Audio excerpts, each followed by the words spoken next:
so many listeners have hypothyroidism, and I would love to know your belief on what the true statistic is today, because I think it's much worse than it was even 2 years ago on those suffering from some sort of suboptimal thyroid function.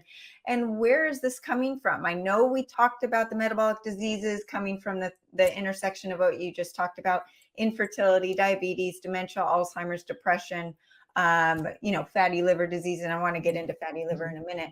But first, thyroid. So thyroid, the butterfly gland, is one of the most sensitive glands to chemicals.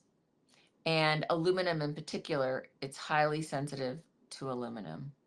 Also, thyroid has to be conjugated. The T3 is conjugated primarily in the liver.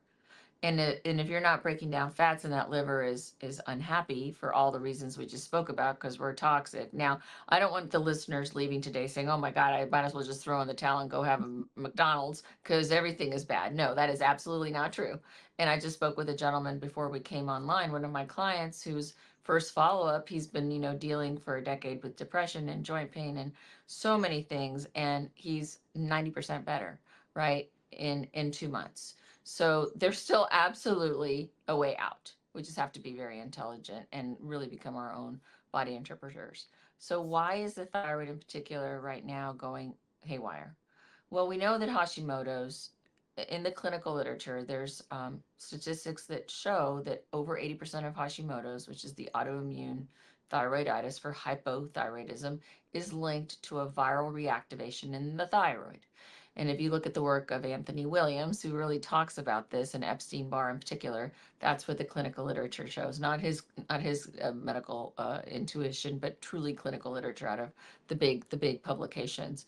So Epstein-Barr lies in wait, and then through our food supply, because amyloids will trip the viruses, and that was my pioneering research and work in the Wilditarian book, where 8 years ago I said, hey guys, we better stop eating amyloids, because guess what? 1 in 14 of us has an autoimmune condition, and I believe in my research, the research that I have found and the clinical outcomes show, if we are eating amyloid burdened foods, then it's helping to contribute to the reactivation of these viral loads, which are then contributing to autoimmunity.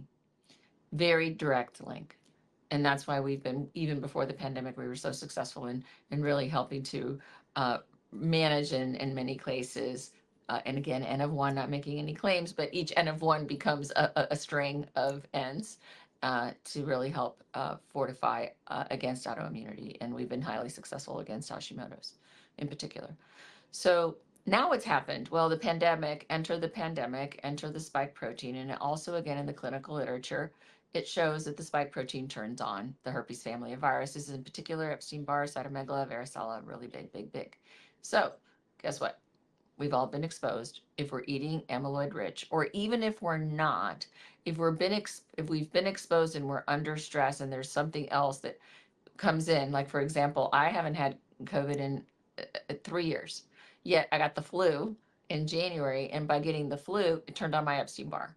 And I know because I looked at my clinical work and it was elevated. Not my IgM, which is active. I didn't have mono, but I had a reactivation of Epstein-Barr, and I felt it. Mm-hmm. And my thyroid numbers were normal. It doesn't affect my thyroid, but it affected me metabolically. I got very tired.